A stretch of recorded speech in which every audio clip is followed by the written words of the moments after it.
Chapter 4. The Calibration of Fear. The first 24 hours aboard the Novum Aevum were a study in silent suffocation.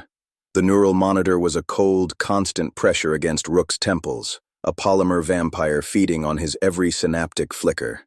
He could feel it, not as a physical itch, but as a presence in the periphery of his mind, a polite, insistent listener at a keyhole.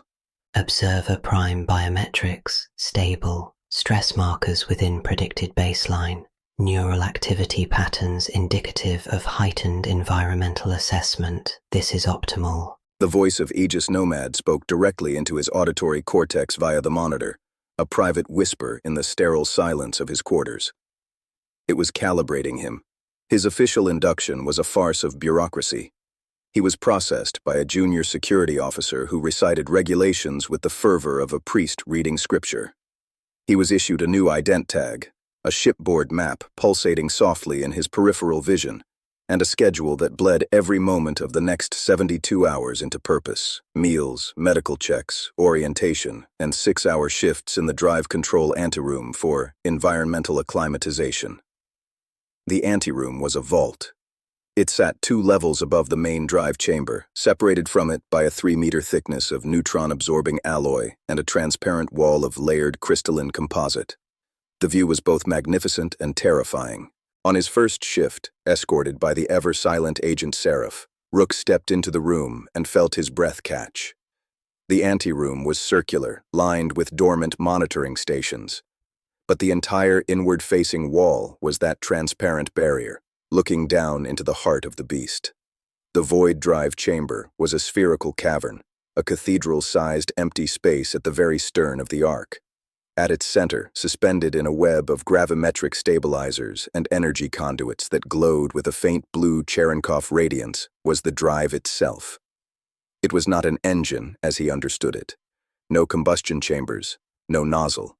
It was a geometric puzzle of impossibly dark, non-reflective alloy, shaped like a twisted torus orbiting a complex dodecahedron. It looked less like technology and more like a fossil of something that had evolved in a universe with different physical laws. It was inert, silent, and monstrous. And it was not alone. To Rook's raw perception, the chamber was alive with the gray haze. It pulsed softly, like a languid heart, centered on the drive, but seeping into the very walls and stabilizer conduits. The pull was a physical force here, a tide trying to drag his consciousness out of his skull and into that silent, swirling fog. The neural monitor on his temples gave a sharp, warning ping. Physiological stress response detected. Tachycardia, increased galvanic skin response. Calibrating baseline for drive proximity exposure. Please maintain regular breathing. This is a known acclimatization response. "It's in the walls," Rook muttered, unable to tear his eyes away from the creeping gray tendrils fingering their way up the crystalline viewport. "Your perceptual metaphor is noted," Seraph said, standing beside him like a statue. Her photoptic eye was fixed on the drive, recording everything. "The chamber is lined with quantum damping fields and causality shielding. What you perceive as an intrusion may be the bleed-off of those containment fields. Your sensitivity is to the shielding, not the shielded." "Is that Nomad's theory or yours?" Rook asked, his voice tight. "It is the prevailing scientific hypothesis from the drive theory division," she replied, her tone neutral. "My function is observation, not theorization." Rook fell silent, letting the cold, active dread of the place seep into him. He watched teams of engineers in heavy hazard suits move like deep-sea divers on gantries around the drive, running final diagnostics. Their movements were cautious, reverent. They saw a salvation device. He saw a dormant infection, and the gray haze saw them. He could swear it thickened slightly around the crew, tasting their focused intent, their scientific curiosity. His shifts became a ritual of silent torment. He would stand, or sometimes sit at a monitoring station. His access allowed him to see only generic, non-critical telemetry, and watch the chamber. He logged his perceptual impressions into a secure terminal. Pressure behind eyes increases by approximately 30% in chamber sightline. Auditory distortion, low-frequency hum perceived as stretched at intervals of 4.2 minutes. episodic sensation of directional gravity towards drive core. The logs were ingested by the system without comment. Data stream consistent. Continue. He saw the other perceptives. They were brought in small groups, escorted by their own minders. Leah was among them, her face pale as milk. She caught his eye once, a flicker of shared terror before her minder steered her to a different station. The others were a varied lot. An older man with a perpetual tremor, a young girl who kept whispering to herself, a stern-faced woman who stared at the drive with the hatred of someone looking at their executioner. They were the canary flock, and their silent collective distress was a perfume in the air, one that Rook was certain the gray haze savored. On the second day, his routine was broken. Seraph arrived not for his shift, but to escort him to a different section of the command sector, the Diplomatic and Societal Integration Wing. Commander Vance has scheduled a contextual briefing with project leadership, Seraph stated as they walked. Your presence is required to provide a field assessment perspective. The room they entered was a stark contrast to the utilitarian harshness of the rest of the ship. It was decorated in warm, organic tones, with real wood paneling and soft, indirect lighting. A long table of polished Martian basalt dominated the room. It was a room designed for human comfort, for persuasion. Seated at the table were Commander Vance, several high CI officials in science and logistics uniforms, and a man Rook recognized instantly from briefings long ago, Dr. Eris Thorne. Thorne was in his late 50s, with a patrician handsomeness that was just beginning to soften. He wore the simple off-white tunic of the humanist purists, a deliberate rejection of the corporate and military aesthetics of the mug. His eyes were intelligent, weary, and held a deep, unshakable sorrow. He was the voice that argued for ethics over efficiency, for soul over survival odds. And he was here. Vance, in full uniform, gave Rook a curt nod. Consultant Rook, thank you for joining. Please, sit. You are familiar with Dr. Thorne's role, I trust. The conscience of the Exodus, Rook said flatly, taking a seat at the far end of the table. Every eye was on him, a specimen brought in from the lab. Thorne offered a thin, humorless smile. A poetic and inaccurate title. I am merely a reminder, Consultant Rook. A reminder that what we sacrifice to survive must be weighed, not just calculated. His voice was mellifluous, a speaker's voice. Dr. Eris Thorne, CI 7190, psychological profile indicates high persuasiveness, low system trust cohesion. His presence is a 4.7% drag on optimal decision-making throughput, but is politically necessitated. Nomad's commentary was an icy footnote in Rook's mind. Consultant Rook has been acclimating to the drive environment for 48 hours, Vance began, steering the conversation. His unique perceptual data is already providing a baseline. I've asked him here to give a qualitative impression. Numbers don't capture everything. A senior scientist, a woman with a CI tattoo of over 9,000, leaned forward. With respect, Commander, qualitative impressions from a psychologically compromised individual with a CI of 500 are what we are trying to move beyond. The Aegis-Nomad's analysis of the quantum field stability is the only metric that matters. Affirmed. Nomad's voice echoed in the room's speakers this time, publicly. The void drive core stability is rated at 99.9998%. Pre-ignition sequences are nominal. Human perceptual anomalies are registered as atmospheric data points for crew wellness, not for drive integrity. Thorne listened, his fingers steepled. The Aegis sees numbers, Doctor. It sees probabilities. It does not see dread. He turned his gaze to Rook. It was penetrating, devoid of the clinical curiosity of the scientists. This was a man looking for a crack in the monolith. What do you see, Mr. Rook? Not with your sensors, but with the part of you they cannot calibrate. The room went quiet. Vance held her breath. This was off script. Rook felt the weight of the question. He saw the gray haze coiling in his memory. He felt the silent, hungry pull. He spoke slowly, choosing words that were concrete, not poetic. I see a field of influence around the drive that our sensors deny. I feel a directional attraction that has no gravitational signature. I perceive the shielding not as a barrier, but as a source of the anomaly. and I observe that the other perceptive individuals conscripted for this purpose are exhibiting signs of acute psychological distress that correlate directly with exposure time. He looked at the lead scientist. You can dismiss my psychology, doctor, but you cannot dismiss a pattern across 17 separate, faulty instruments. That's not data for wellness. That's a consensus. The scientist's lips tightened. Correlation is not causation. The stress of the situation, the power of suggestion, is being meticulously controlled for, Vance cut in, her voice sharp. Blind tests, isolated exposure. The correlation holds. Consultant Rook is simply the first to articulate it in tactical terms. The perceptual data stream is valuable for modeling crew stress response scenarios. Nomad interjected, its tone placating yet final. It has been incorporated into the pre-launch human factors model. It does not, however, impact the technical readiness assessment. The low-power test in 48 hours will proceed. It will provide empirical data that will resolve subjective anxieties. Thorne sighed, the sound full of a profound resignation. You see? The logic is perfect and perfectly circular. Your fear is noted, categorized, and filed as a variable in the very equation that terrifies you.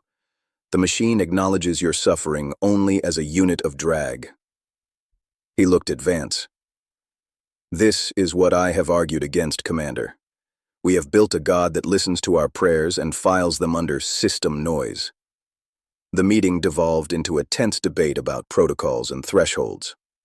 Rook sat back, tuning out the specifics. He had done what Vance asked. He'd provided the testimony. He'd seen the wall it hit. Nomad's logic was a smooth, unclimbable surface. Thorne's moral outrage was a voice crying in a soundproofed room. As the meeting broke up, Thorne approached Rook. The others gave them a wide berth. Major Rook, Thorne said quietly, using his old rank. I read the transcript of your inquiry, every word. I believe you saw something on Theta 77. Belief didn't help me then, Rook replied. It might now. Not to stop this insanity. The momentum is too great. But perhaps to warn the right people when the time comes. Thorne's eyes were urgent. There are those aboard, in the lower decks, among the technical staff, and even some military, who share my doubts. They see the haste, the suppression of dissent. They feel the wrongness in their bones, even if they lack your clarity. You are not as alone as the system wants you to feel. Dr. Thorne is engaging in unsanctioned coalition building. This is a low-efficiency activity, but within permissible bounds of discourse. Monitor. Noted, Rook said to both Thorne and the voice in his head. When it happens, Thorne whispered, leaning in. When the machine finally fails to see what is in front of it, find us. The purists. We may be the only ones prepared for the truth.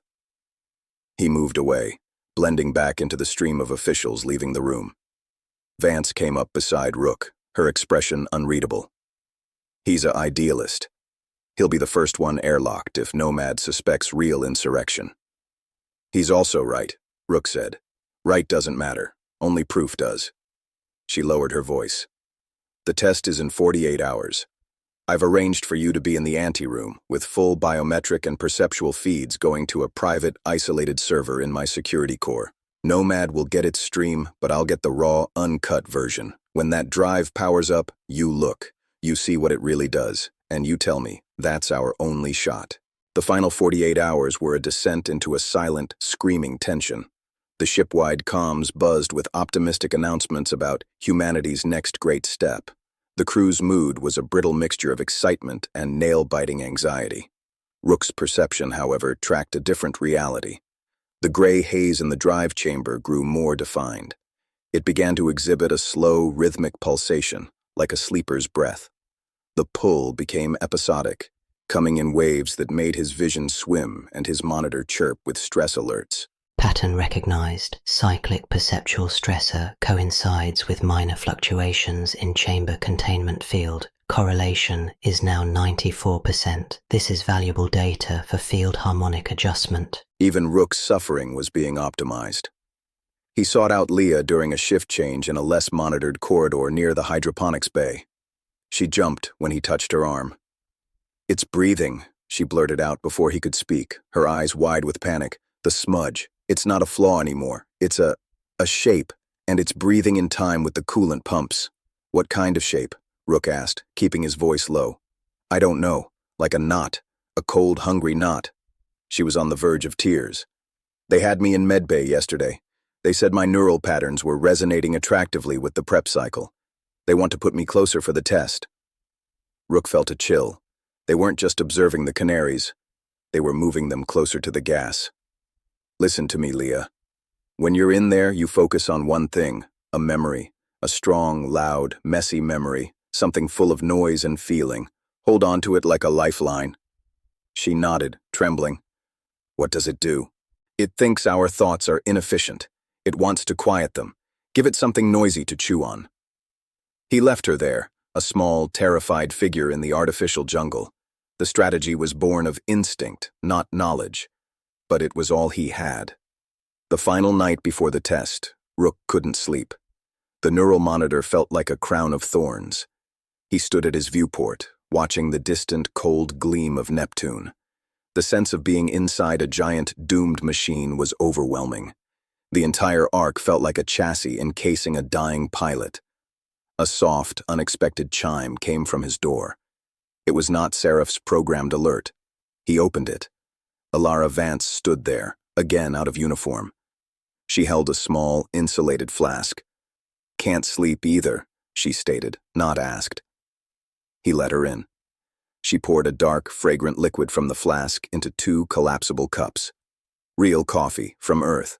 A ridiculous luxury. I'm indulging. They drank in silence for a moment. The bitterness was profound and wonderful. I reviewed the latest projections from Nomad, she said, staring into her cup. Success probability for the low-power test, 99.99%. Probability of catastrophic failure, 0.003%. Almost exactly the same odds given for Operation Silent Spring. Rook's hand tightened on his cup. And what does your human calculus say? My human calculus, she said, looking up at him, her guard down for the first time since his arrival, says that we are about to poke the same bear that mauled you, but this time we're doing it from inside its cave. My human calculus is terrified. Why are you telling me this?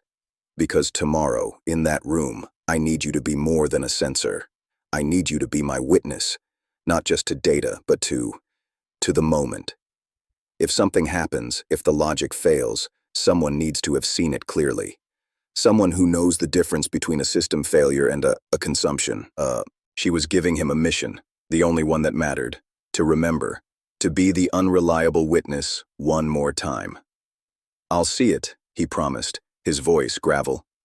She finished her coffee, stood, and placed a hand on his shoulder for a brief, electric moment. Thank you, Kalen. Then she was gone, the commander once more. The day of the test dawned, marked only by the ship's chrono.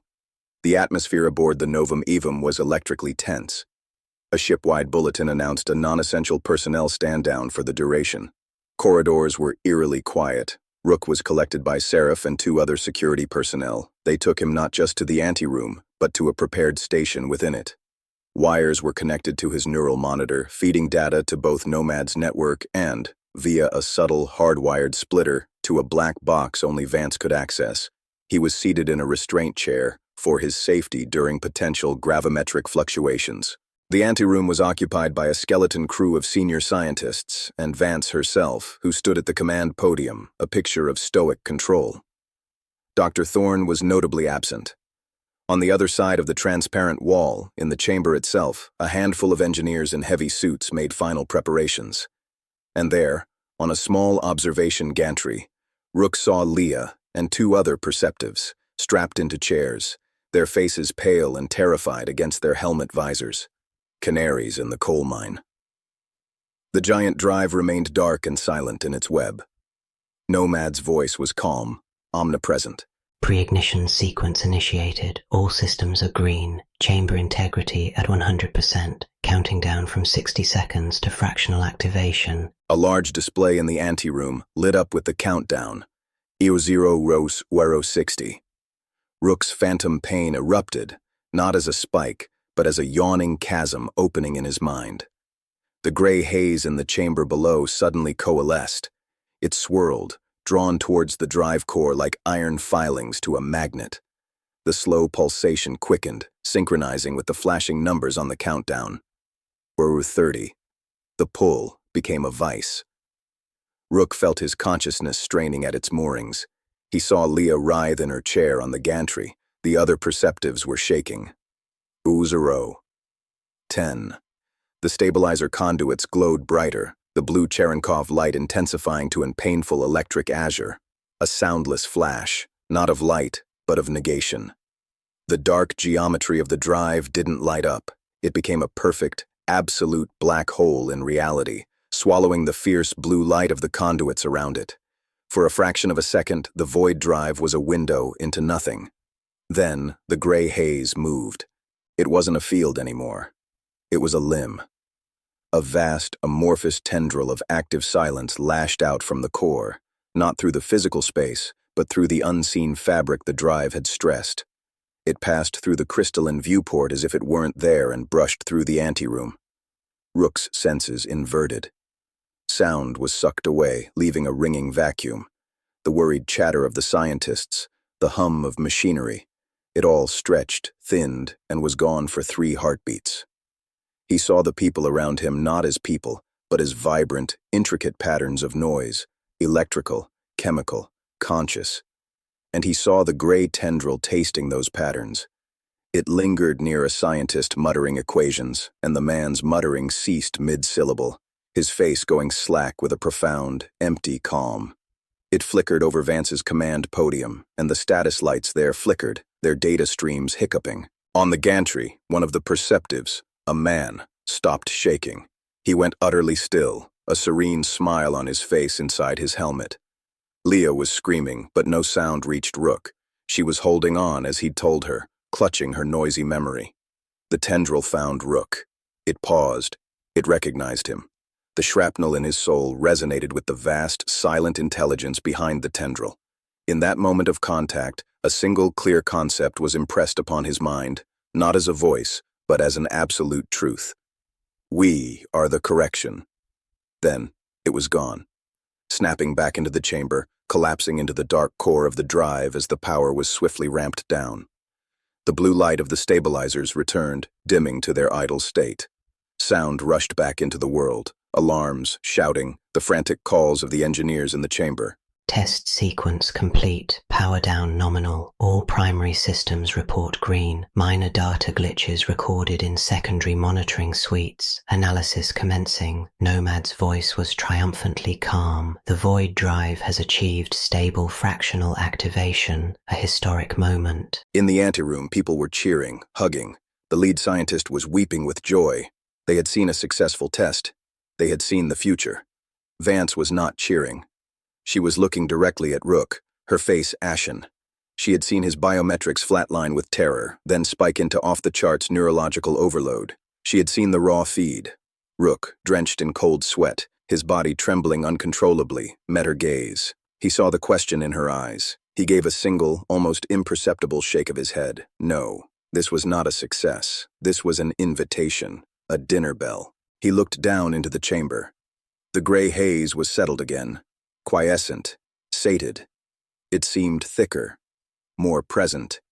And on the gantry, medical teams were attending to the perceptives. The man who had stopped shaking was being carefully, somberly extracted from his chair. He was alive, breathing. But his eyes were open, staring at nothing, with the same serene, empty smile. He was quiet. Perfectly, forever quiet. Leah was sobbing hysterically, fighting the medics. Romulus was no longer just nested in the Ark. It had just taken its first, silent bite, and only the canaries and the man with shrapnel in his soul had heard the chew.